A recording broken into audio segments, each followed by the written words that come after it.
Добрый день, дорогие друзья! Это «Разговоры о важном» с Тамарой Эдельман. Мы продолжаем записывать наши разговоры в надежде хоть как-то помочь учителям, которые вынуждены вести пропагандистские разговоры о важном, детям, которые вынуждены слушать эти разговоры, родителям, которые вынуждены считаться с тем, что происходит с их детьми. Тема разговоров о важном на начинающейся неделе естественно, посвящена блокаде Ленинграда в связи с 80-летием ее снятия. И называется она «Непокоренные 80 лет со дня полного освобождения Ленинграда от фашистской блокады». Ну, действительно, невероятно важное событие, невероятно важный юбилей. Вопрос, как о нем говорить. Что нам предлагает методичка? Голод, морозы, бомбардировки, тяготы блокадного Ленинграда, блокадный паёк, способы выживания ленинградцев, о провале планов немецких войск, о героизме советских воинов, освободивших город на Неве. Ну, что можно сказать? Это все правда. Голод, холод, ничтожный блокадный паёк, героизм войск, провал немецких планов. Это все было, безусловно. И про это говорили, и про это надо говорить. Тут все ясно. Но я давно поняла такую вещь, вот безотносительно к сегодняшней теме. У школьников, у детей вообще, очень развита интуиция. И когда им врут, они это чувствуют. Вот даже они могут это не понимать, но на каком-то уровне они это ощущают. И точно так же это ощущается, когда им говорят полуправду. Вот в данном случае все, что написано в методичке, это безусловно правда. Но, увы, это не вся правда. Если говорить только это, то получается, то и получается, что мы имеем сегодня. И не только сегодня. Потому что в течение долгого времени власти советские, сегодняшние, используют войну в своих целях. Войну в целом, а блокада – это одно из важнейших, естественно, событий войны.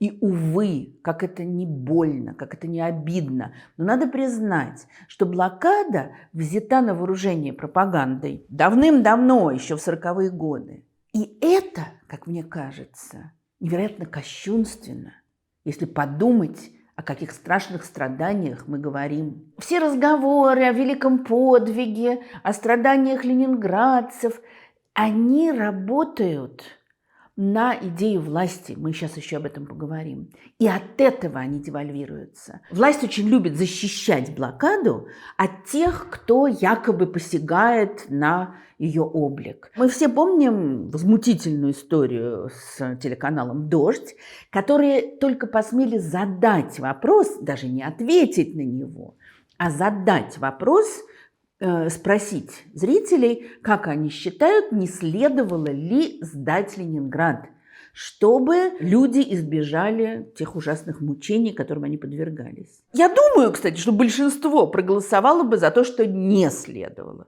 Но это было поставлено все Дождю в вину, это страшное кощунство, они оскорбили память блокадников, и это, конечно, все было использовано для того, чтобы выкинуть «Дождь» из очень многих пакетов разных телевизионных каналов.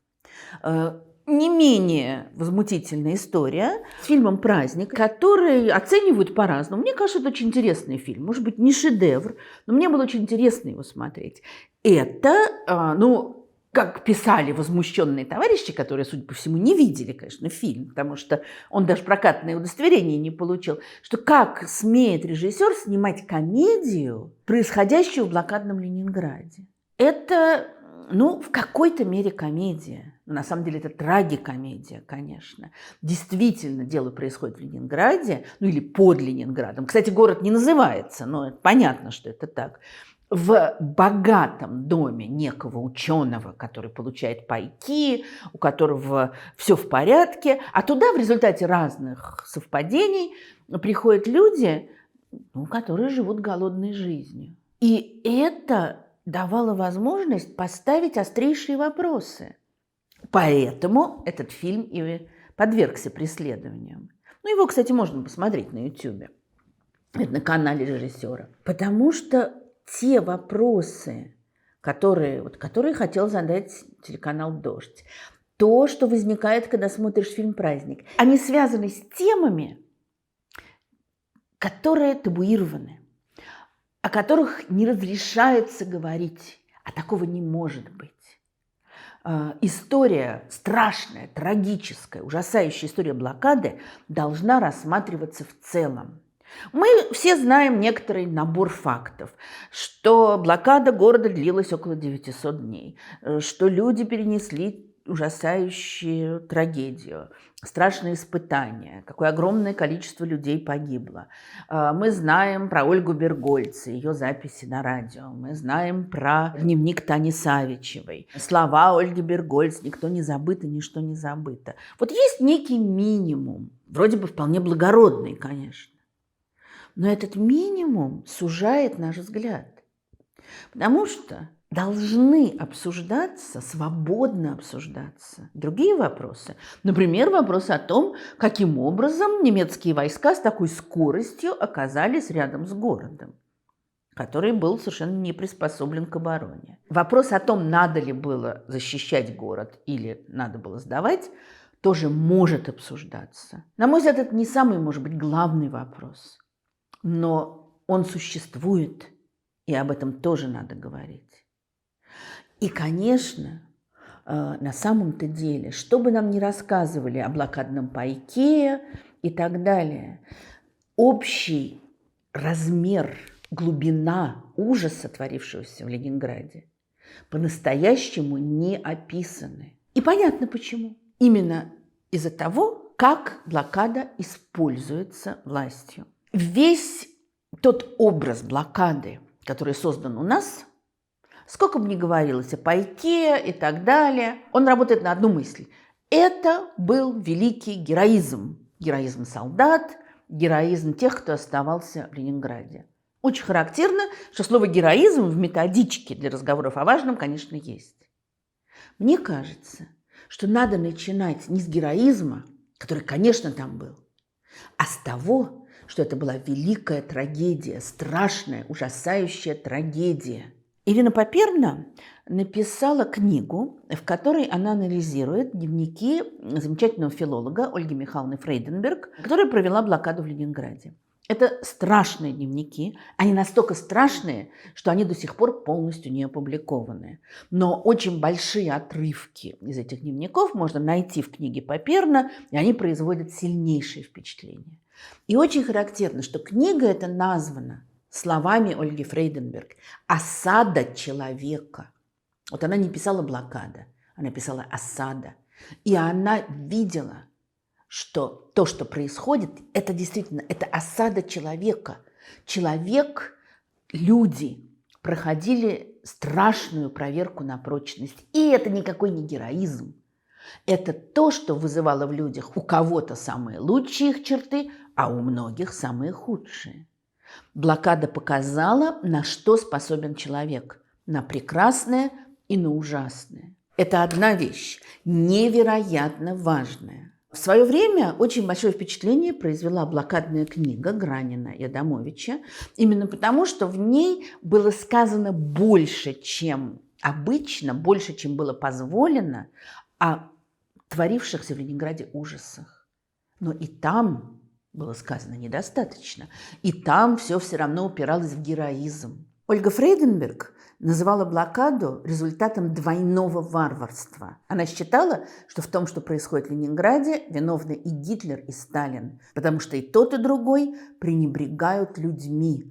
Немецкие войска обстреливают город, а вовсе не военные части, просто мирных жителей. Власти Ленинграда, например, заставляют людей идти на работу. Невозможно было не идти на работу.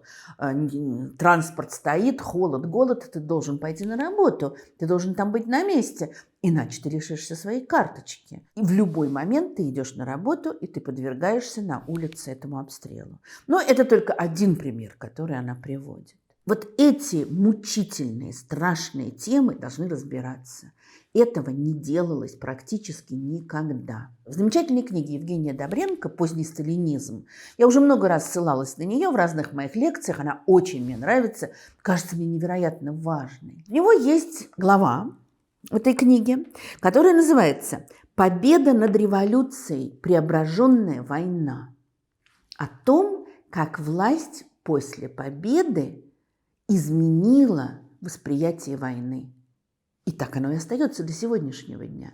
А там внутри есть главка, которая называется «Блокада реальности. Ленинградская тема в соцреализме». И вот он очень интересно пишет о том, как власти формировали восприятие блокады. Удивительно, какое огромное количество дневников вели люди в Ленинграде осажденном. Холодные, голодные, замерзающие. Они писали, они жаждали это зафиксировать. Они понимали, как это невероятно важно. И когда война закончилась, даже когда блокада была снята, то сразу хотели это выплеснуть, рассказать об этом, поделиться тем ужасом, который происходил. И сразу власть начала это отодвигать, начала задвигать в сторону. Предлагались какие-то совершенно другие вещи. Критики писали: нужен новый эпос, широкое художественное полотно, которое вместило бы и образ великого вождя нового мира, полководца наших побед и образ рядового бойца нашей армии. Вот сразу возникает вождь. Вот кто оказывается главный. И будут писаться в 40-е годы книги, в которых Ленинград, ситуация в Ленинграде описывается так, что ты не поймешь даже, что это блокада. Все ужасы не упоминаются. Ну да, людям тяжело, людям нелегко, но вот они слышат речь товарища Сталина, и все преображается, они идут в бой. Вот она картинка, вот он героизм, на который прежде всего делается упор. Уже весной 1945 года собралась Ленинградская секция Союза писателей, Ленинградское отделение Союза писателей, и там была дискуссия о ленинградской теме. И там говорилось, авторы стараются поразить внимание читателя описанием картин голода и лишений, выпавших на долю ленинградцев. А надо, естественно, писать об их героизме. А лишения это были ужасающие, страдания это были ужасающие, и все время ленинградских писателей, поэтов упрекают в том, что они как-то вот выпячивают слишком Ленинград. А что, чем это он отличается от героизма других городов? От других городов, может, героизмом и не отличается. А вот трагедией, безусловно, отличается. И трагедию все больше отодвигали. Трагедия была не нужна, так же, как и сегодня. Когда сегодня забыли даже лозунг советский «это не должно повториться», а всюду пишут «можем повторить», это и значит, что трагедия забыта. Что мы можем повторить? Героический подвиг. А то, что там кто-то погибал, кто-то с голоду помирал, кто-то до людоедства доходил, да, это не важно, ничего страшного. Главное – героизм. Очень характерная вещь произошла после войны с музеем блокады. В Ленинграде был создан совершенно потрясающий музей, куда жители города несли самое дорогое, что у них было – фотографии, дневники, какие-то вещи погибших родных. Есть очень интересная статья об этом на портале «Такие дела». Судя по описаниям, это был какой-то фантастический музей и по богатству экспонатов, и по тому, как он был организован. И вот у людей было ощущение, что они действительно погружаются в жизнь блокадного города. Этот музей был разгромлен, этот музей был уничтожен. Не случайно то, что произошло с музеем блокады, совпало с печально известным ленинградским делом, с репрессиями против руководителей Ленинграда, которых тоже обвиняли в том, что они вот что-то там излишне независимо себя вели. Отсюда уже вывели, конечно, антисоветскую организацию, много всего другого. И музей просто был уничтожен. Сжигали, громили, разбивали бесценные экспонаты. Потому что вот эта вот живая история была не нужна. Вместо этого сделали советские бесчеловечные мемориалы, в которых человек не ощущается. И это то, что сохраняется до сегодняшнего дня. Что бы я делала сегодня в классе, если бы говорила о блокаде? Конечно, я говорила бы о том, что там происходило, и о Тане Савичевой, и о ленинградском пайке. Это все нужно, это необходимо. А еще я говорила бы о цене заплаченной. и о том, действительно нужна ли эта цена. Я бы не стала навязывать свое мнение. Я бы предложила ребятам об этом поговорить. Я бы воспользовалась книгой Добренко, в которой огромное количество цитат из разнообразных советских книг, но, к счастью, уже сегодня забытых, в которых вот так вот героически описывается блокада. Взяла бы парочку цитат и взяла бы, например, какой-нибудь кусочек из «Дневных звезд» Ольги Бергольц, а еще лучше из ее дневника, который куда более откровенный, чем «Дневные звезды», а еще лучше из дневника Ольги Фрейденберг. И предложила бы ребятам сравнить и подумать, какая из этих картин, ближе к реальности. Может быть, стоит их все вместе соединить, составить некую синтетическую картинку, если это получится. Или я бы показала отрывок из замечательного фильма Игоря Таланкина «Дневные звезды» и из фильма «Праздник». Вот такой трагически романтический взгляд на блокаду у Бергольц. И вот совсем другой взгляд современного режиссера. Я, кстати, не исключаю, что очень многие дети скажут, что они предпочитают взгляд «Дневных звезд». Замечательно, но пусть они посмотрят на разные варианты. А можно взять отрывки из дневников, чтобы дети не говорили все время о героизме, об этом каком-то затертом, девальвированном, страшном слове. Воспоминания Николая Никулина о войне, они вроде бы как не о блокаде. Но он воевал как раз под Ленинградом, и именно здесь он понял страшные вещи о войне, о том, как командиры пренебрегают жизнями людей, о том, как жизнь человеческая в советской стране, и не только в советской, и в постсоветской ничего не стоит. И, может быть, с этой точки зрения тоже имеет смысл подойти к блокаде. Во всяком случае, главное, как мне кажется, это не должен быть просто разговор о героизме. Это должен быть разговор о страшной трагедии, прежде всего об этом.